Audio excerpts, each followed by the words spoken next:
Digitizing for the Coloreel unit is a little different from traditional embroidery.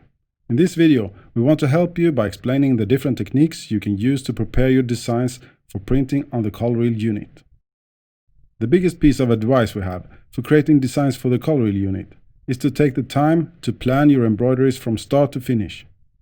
By thinking about how your stitches fit together, you can improve the time it takes to embroider your designs and ensure quality is consistent when creating batches of designs. One of the greatest advantages of embroidering with the Coloreel unit is the ability to change colors without making a trim.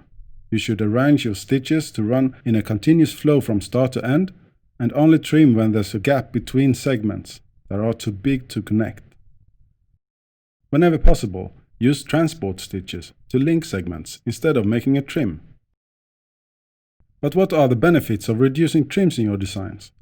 The first benefit you will see is a cleaner design with smoother stitching and even thread tension, plus a backside that is much tidier. The second and greatest benefit is faster production.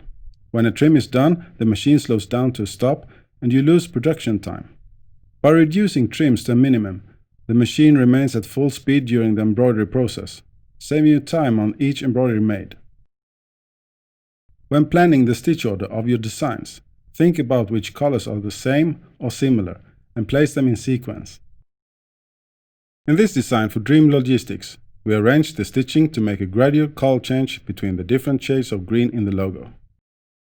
After beginning with the dark green text for Dream, we start printing the darkest color of the logo's gradient, and continued as it changed from dark to light.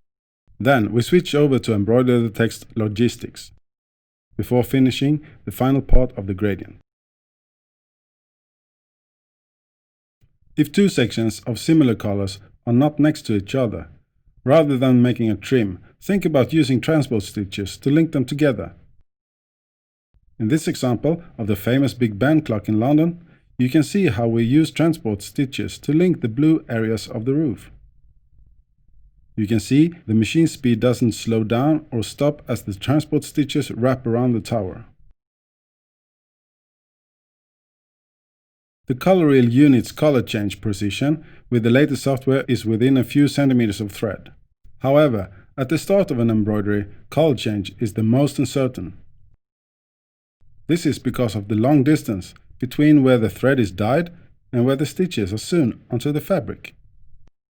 Therefore, you should avoid making color changes at the beginning of your designs. Instead, start by embroidering sections containing large blocks of color, or underlay stitches that will be hidden later. Doing this helps the Coloreel unit build its stitch accuracy for when you want to embroider detail with precise color changes. In this design for Dream Logistics, we can see the lettering for Dream is the largest block of color, which is also a solid color. So, we choose to embroider this first and build up our stitch accuracy in order to print the gradients of the logo more precisely later. Likewise, in this roaster design, while the whole of the bird's upper body is covered with feathers of different color gradients, its feet, which are embroidered first, are solid yellow. When the design starts embroidering, because the feet are a large area of solid color, it gives the Coloreel unit time to build its stitch accuracy before starting the more complex gradients later.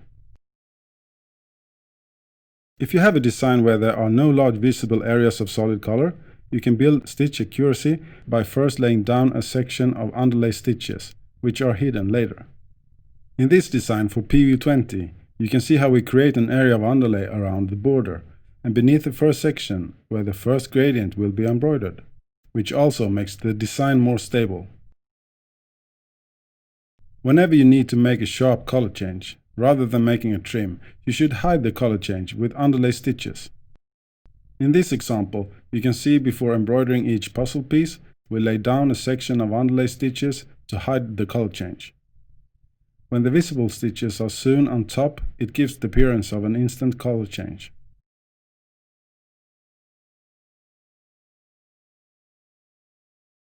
When using this technique, try to not have small areas of different colors at the end of the design. You do not want to end up in a situation where you need to make a color change, but have nowhere to make it. In our PV20 design, See how we use the border to lay down transport and underlay stitches for making transitions between the different gradients. Then, at the end of the design, we cover the border in a solid color to hide them. When changing between two sections of solid color, it's often better to make the transition with a small gradient. Looking again at our puzzle design, you can see between each section of solid color there are small gradients.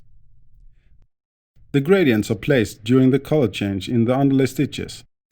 So if the color change isn't exactly where we planned, it reduces the risk of it being visible on top of the embroidery. In this school badge design we use this technique again.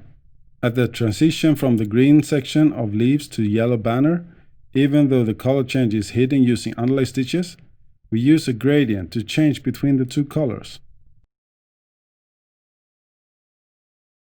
When deciding the order to transition between sections of color, consider the relation on the color spectrum. If you have a gradient that ends with the same color that another one starts with, place them next to each other. This is also true for gradients with similar colors. If the end of a gradient isn't identical to the start of the next one, by adding transport stitches or underlay, you can make a seamless transition without the need for a trim.